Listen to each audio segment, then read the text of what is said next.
پاکستان تحریک انصاف عید کے بعد احتجاج کی کال کی بات کر رہی تھی، تیاری بھی کی جا رہی تھی، گرینڈ الائنس بنانے کی بات بھی کی جا رہی تھی. عید تو گزر گئی، تو یہ گرینڈ الائنس کہاں تک پہنچا؟ Thank you Farwa. Grand alliance کے اوپر بھی کام ہو رہا ہے جی، ہو جائے گا ختم. جو جے یو آئی کے چیف ہیں انہوں نے کچھ وقت مانگا تھا تھوڑا سا، اور 4-6 دن رہتے ہیں، اور اس عرصے میں میرا خیال ہے کہ تمام چیزیں فائنلائز ہو جائیں گی. باقی پولیٹیکل پارٹیز کے ساتھ تو ہم بہت سا فاصلہ طے کر چکے ہوئے ہیں. تو میرا خیال ہے کہ مجھے اب ذاتی طور کے اوپر امید ہے کہ 15-16 تاریخ تک جو ہے وہ گرینڈ الائنس جو ہے وہ فارملائز ہو جانا چاہیے. اور یہ 15-16 تاریخ تک انکلوڈنگ جے یو آئی فے ہوگا گرینڈ الائنس، یا وداؤٹ بھی ہو سکتا ہے؟ دیکھیے میں بالکل اسٹریٹ بات کرتا ہوں، امید تو بہت زیادہ ہے کہ ہمیں وہ جوائن کریں گے، لیکن اب ان کے فائنل فیصلے کا انتظار ہے، اسی لیے ہی 15-16 کی بات کر رہا ہوں میں. ٹھیک ہے. تو ابھی تک جو اسٹریٹجی آپ لوگوں کی بنی ہے اس میں ظاہر ہے کہ 15-16 تاریخ کو آپ سڑکوں پہ آئیں گے، یا اس کو کسی اور انداز میں پہلے رجسٹر کرایا جائے گا؟ اس پہ کوئی بات چیت ہوئی ہے ابھی؟ دیکھیے فروا، اس میں پہلے تو گرینڈ الائنس جو ہے وہ کانسٹیٹیوٹ ہوگا، فارملائز ہوگا، اور اس کے بعد اس کی کنسلٹیو سیشنز جو ہیں وہ ہوں گی، اور اس میں یہ پرامن احتجاج جو ہے اس کے خط و خال طے کیے جائیں گے، اس کی لیڈرشپ کے بارے میں فیصلے کیے جائیں گے. میرا خیال ہے کہ اس میں کہ ہفتہ 10 دن اور لگ جائیں گے. تو میں فیل کرتا ہوں کہ جی maybe by the end of this month ہم لوگ اس پوزیشن میں ہوں گے کہ ہم احتجاج جو ہے اس کے بارے میں کوئی فائنل اناؤنسمنٹ جو ہے وہ کر سکیں. ٹھیک ہے. لیکن شاہد خاقان عباسی صاحب، جن کو ظاہر ہے کہ آپ لوگوں نے بڑی رسپانسبلٹی بھی دی ہوئی ہے، وہ یہ کہتے ہیں کہ یہ الائنس بات چیت کے لیے بن رہا ہے. تو اس سے ہم یہ اندازہ لگاتے ہیں کہ اب بات چیت آیا آپ لوگوں کے درمیان اور حکومت کے درمیان ہے، یا آپ لوگوں کے درمیان یا اسٹیبلشمنٹ کے درمیان ہے؟ پروا حکومت کے ساتھ تو بات چیت کر کے ہم نے دیکھ لیا ہوا ہے. آپ کو یاد ہوگا 5-6 ہفتے ضائع کیے تھے. ان کے پاس کچھ ہے ہی نہیں ہے، یہ فیصلہ کرنے کی پوزیشن میں نہیں ہے، ان کے پاس ان کی امپاورمنٹ کچھ نہیں ہے، اس کے ساتھ ساتھ لیجیٹیمیسی نہیں ہے، ان کی کوئی ریلیونس نہیں ہے. تو ان کے ساتھ تو وقت ضائع کرنے کے مترادف ہے کہ ان کے ساتھ اکراس دا ٹیبل ہم بیٹھیں. سب سے پہلے جو زور ہے ہمارا وہ یہ ہے جی کہ یہ جو ہماری پولیٹیکل پلیٹ فارم بن رہا ہے اس کو تشکیل دیا جائے، اور اس میں کچھ سیشنز کیے جائیں کنسلٹیو، اور لوگوں کی جو ہے ان پٹ وہ لی جائے، تاکہ جو بھی ہم کام کریں، جو بھی ہم کام لے کے آگے چلیں، وہ پھر over a period of time ہم اس کو جاری رکھ سکیں. تو اس میں اب دیکھتے ہیں کہ کیا شکل اس کی نکلتی ہے. لیکن حکومت کے ساتھ تو نہیں. باقی رہا اپنے آپ کے سوال کا دوسرا حصہ تھا اسٹیبلشمنٹ کے ساتھ بات چیت کے سلسلے میں، تو ہم ہمیشہ سے تیار تھے، اور ابھی میں ذاتی طور کے اوپر بلیو کرتا ہوں کہ اس ملک کو آگے بڑھانے کے لیے، اس ملک کے مسائل کو حل کرنے کے لیے اسٹیبلشمنٹ اور پی ٹی آئی کا ایک ٹیبل کے اوپر بیٹھنا جو ہے وہ ناگزیر ہے. اس کے بغیر ملک آگے نہیں بڑھ سکتا. ٹھیک ہے. لیکن اس پہ آپ نے ریسنٹلی دیکھا ہوگا، آپ بھی میرے پروگرام میں اور دیگر پروگرامز میں بھی آپ اکثر یہ کہہ چکے ہیں کہ اسٹیبلشمنٹ کے ساتھ ہی بات چیت ہوگی. اعظم خان سواتی صاحب نے بھی یہ ریسنٹلی کہا ہے، اور انہوں نے کافی کچھ باتیں کہی. اس میں انہوں نے یہ بھی کہا کہ اسٹیبلشمنٹ سے، D G I S I سے، سپہ سالار سے ہی گفتگو ہوگی. لیکن جب ایسی آپ لوگوں کی طرف سے بات آتی ہے تو ایک سوال ذہن میں آتا ہے، اور وہ یہ آتا ہے کہ پھر ہم جمہوریت کسے کہیں؟ کیونکہ عمران خان صاحب تو آرمی کے سیاست میں، یا یوں کہہ لوں اسٹیبلشمنٹ کے سیاست میں کردار پر ہمیشہ سے تنقید کرتے آئے ہیں. تو پھر آپ لوگ بات چیت کس ٹرمز پہ کریں گے؟ فرما، جو بات سمجھنے کی ہے وہ یہ ہے کہ اسٹیبلشمنٹ کے ساتھ بات چیت کو ڈیل کرنے کے لیے نہیں، نہ ہمارے ذہن میں ہے، نہ ہوگا. کوئی ڈیل نہیں کرنے جا رہی. ایشو اس ملک کا یہ رہا ہوا ہے کہ بہت سارے انسٹیٹیوشنز جو ہیں انہوں نے اپنی کانسٹیٹیوشنل لمٹس کو ٹرانسگریس کیا ہے. وہ کانسٹیٹیوشنل ڈومین کے اندر ہے کہ انہوں نے آپریٹ نہیں کیا، اور اشد ضرورت اس امر کیا ہے کہ جی اسٹیبلشمنٹ کو بھی اس بات کا اندیا ہو کہ ان کا بھی ایک رول ہے اس ملک میں، اور وہ ایک کانسٹیٹیوشنل رول ہے. اور اگر اسی کے اوپر کانسنٹریٹ کیا جائے تو میرا خیال ہے مسائل جو ہیں ملک کے وہ حل ہو سکتے ہیں. لیکن عاصم منیر صاحب جو کہ سپہ سالار ہیں، ان کا جو کردار ہے وہ بڑا اہم ہے، ہم سب جانتے ہیں. وہ مان جائیں گے؟ میرا خیال ہے جی کہ تمام لوگ جو ہیں، سپہ سالار بھی اور پاکستان کی فوج بھی، پاکستان کے باقی جو عوام ہے، یہاں 25 کروڑ عوام ہے، وہ تمام اس ملک کے ساتھ محبت اور پیار کرتے ہیں.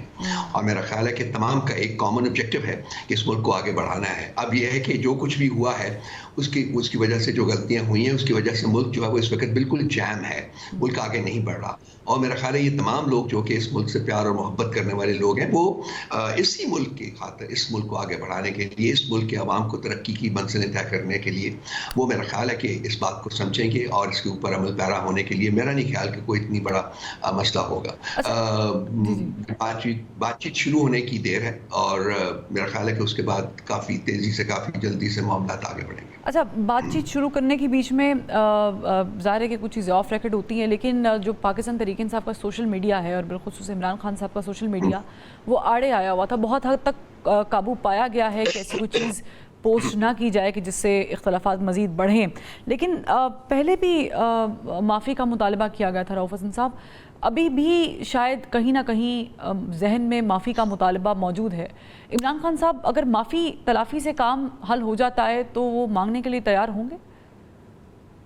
دو باتیں آپ نے کی ہیں، ایک معافی 9th مئی کے سلسلے میں اور دوسرا سوشل میڈیا. 9th مئی کے سلسلے میں ہم نے ہمیشہ دیکھے خان صاحب نے سپریم کورٹ کے اندر کھڑے ہو کے اس معاملے کے اوپر اپنے خیالات کا اظہار کیا تھا. انہوں نے انتہائی افسوس کا اظہار کیا تھا اور یہ کہا تھا کہ یہ نہیں ہونا چاہیے تھا. باقی رہا معافی، لٹرل معافی جسے کہتے ہیں، اس کے لیے ہم نے بہت دیر سے یہ کوشش کر رہے ہیں کہ ایک judicial commission, independent and empowered judicial commission جو ہے اس کو تشکیل دیا جائے اور وہ معاملے کی ہر اینگل سے کھوج لگائے اور حقائق جو ہے وہ جان کے ایک رپورٹ کی شکل میں وہ پاکستان کے عوام کے سامنے پیش کرے اور اس کی بیسس کے اوپر پھر جس کا جو رول ہے اس کو اس رول کے کانٹیکسٹ میں اکاؤنٹیبل ٹھہرایا جائے گا اور ٹھہرایا جانا چاہیے. لیکن جوڈیشل کمیشن تو آپ کو پتہ ہے رؤف صاحب، قطع کلامی کی معافی چاہوں گی کہ یہ تو مٹی پاؤ والا کام ہوتا ہے. ہمارے ملک میں بڑی بڑی رپورٹس ہوتی ہیں لیکن وہ نہ منظر عام پر آتی نہ ان پہ عمل درآمد ہوتا ہے. لیکن اگر ملک کے وسیع تر مفاد میں پوچھ رہی ہوں کہ اگر اس سسٹم کو چلانا ہے آگے تو ایک معافی اگر درکار ہو تو اس کے لیے خان صاحب مان جائیں گے؟ عوام کے لیے کہہ رہی ہوں خالصتاً. دیکھیے، معاملات جو مسائل ملک میں ہوتے ہیں ان کے اوپر آپ ہی کے الفاظ میں بورو کر کے کہتا ہوں کہ ہم نے ہمیشہ ان کے اوپر مٹی ڈالنے کی کوشش کی ہے. مسئلہ اسی لیے جو ہے وہ مسائل بار بار ریکر ہوتے رہتے ہیں، واپس آتے رہتے ہیں جب تک کہ مسائل اس وقت تک ختم نہیں ہوتے پرماننٹ بیسس کے اوپر، جب تک کہ ان کی جو روٹس ہیں، جو ان کی جڑیں ہیں، وہ اپنا اس کو ان کو ختم نہ کریں. تو ہم چاہتے ہیں کہ یہ رپورٹ ایک آئے. پہلے بھی جو بنی ہے رپورٹس وہ آئی ہیں، رپورٹس موجود ہیں. یہ اور بات ہے کہ ان کے اوپر عمل کیا گیا اور ہم امید کرتے ہیں کہ اس دفعہ جو رپورٹ آئے گی اس کے اوپر پوری طرح سے عمل کیا جائے گا. دوسرا سوال آپ کا دوسرا حصہ تھا آپ کے سوشل میڈیا کے بارے میں، آپ نے پوچھا تھا. میں اتنا کہنا چاہوں گا کہ یہ معاملہ جو ہے اس وقت ڈیبیٹ ہو رہا ہے پارٹی کے فورمز کے اوپر اور ان قریب میرا خیال ہے کہ ہم کوئی ایک بڑا اچھا فیصلہ جو ہے وہ کر پائیں گے اس سلسلے میں. ٹھیک. کچھ یوٹیوبرز ڈالر کے چکر میں غلط خبریں پھیلاتے ہیں، یہ میں نہیں، یہ علی امین گنڈا پور صاحب کہہ رہے ہیں. آپ بھی اتفاق کرتے ہیں؟ میں نے آپ نے دیکھا ہوگا کہ میں یوٹیوبرز کے ساتھ بات نہیں کرتا اور میری جو ذہن کے بیک آف مائی مائنڈ یہی چیز ہوتی ہے کہ جی آپ کہتے کچھ ہیں اور جو ہیڈ لائن لگی ہوتی ہے اس کا آپ کے کہنے سے کوئی تعلق نہیں ہوتا. تو یہ ایک بڑا ہی ایک انپروفیشنل اپروچ ہوتا ہے. جی ڈیمیجنگ فیکٹر ہے towards the politics of Pakistan. بہت ڈیمیجنگ فیکٹر ہوتا ہے، بہت ڈیمیجنگ فیکٹر ہوتا ہے. اور میرا خیال ہے کہ ایک آنیسٹ اینڈ پروفیشنل جرنلزم جو ہے اس کے کانٹیکسٹ میں یہ نہیں آتا. اور میں ہمیشہ آپ کو پتہ ہے مین اسٹریم میڈیا کے ساتھ ہی ایسوسیٹ کرتا ہوں کیونکہ وہاں ابھی تک میرا خیال ہے کہ کچھ تھوڑا بہت جو پروفیشنل قدریں ہیں وہ موجود ہیں اور جو آپ کہتے ہیں اس کو پروجیکٹ کیا جاتا ہے. حالانکہ وہاں بھی کچھ تھوڑی سی اب انفلٹریشن ہوتی جا رہی ہے لیکن آئی ہوپ کہ ہم اپنی جو پروفیشنل اقدار ہیں ان کو کمپلیٹلی ڈیوورس نہیں کریں گے اور ان کو اپنے ساتھ رکھ کے. لیکن رؤف حسن صاحب بہت سارے سابق جرنلسٹ، موجودہ جرنلسٹ، کرنٹ یوٹیوبرز ایسے ہیں جو ملک سے باہر بیٹھے ہیں، ملک چھوڑ کے گئے ہیں. ان کی تو روزی روٹی ساری پاکستان تحریک انصاف نے آج کیا کیا، کیسے کیا، خان صاحب نے کیا کہا پہ چلتی ہے. تو آپ کیسے کنٹرول کر سکیں گے ان کو؟ یہ تو ناممکن سی بات ہے. دیکھیے ہماری ان کے ساتھ کوئی ایسا ایسوسیشن نہیں ہے. میں بلکہ جب میں سیکرٹری ہوتا تھا انفارمیشن پارٹی کا تو ہم نے 2-3 لوگوں سے اپنے آپ کو فارملی ڈسوسیٹ بھی کیا تھا. اور میں سمجھتا ہوں کہ آپ کیا کہہ رہی ہیں اور اس میں پیسہ جو ہے ایک بہت بڑا فیکٹر ہوتا ہے. اور ہمیں میرا خیال ہے کہ جیسے پاکستان کے باقی اداروں کے سلسلے میں ہمیں بہت سے کریکٹیو میجرز اڈاپٹ کرنے ہیں اور میں فیل کرتا ہوں کہ جب تک ادارے ٹھیک نہیں ہوں گے اس وقت تک ملک ٹھیک نہیں ہو سکتا. تو یہ بھی ایک ادارہ آ رہا ہے، اور اس سلسلے میں بھی ہمیں کچھ لاز ایسے بنانے پڑیں گے. لاز کوئرسو نہیں ہونے چاہیے، لاز جو ہے وہ ایسے ہونے چاہیے جس سے کہ جس سے جو پروفیشن ہے، جو یہ بہتر ہو سکے، اس کی کوالٹی کو امپروو کیا جا سکے، اور کچھ ایسی کنسٹرینٹس اور ریسٹرینٹس لگائی جائیں جس کے اندر رہ کے آپریٹ کرنا ہو، اور جو جرنلزم کے فروغ کے لیے ایک ہیلتھی صحت مند فروغ کے لیے جو ضروری ہوگا. کم از کم اگر پی ٹی آئی کو موقع ملا تو ہم ڈیفینیٹلی کوشش کریں گے کہ اس سلسلے میں جتنی جلدی ہم اقدامات اٹھا سکیں وہ کریں.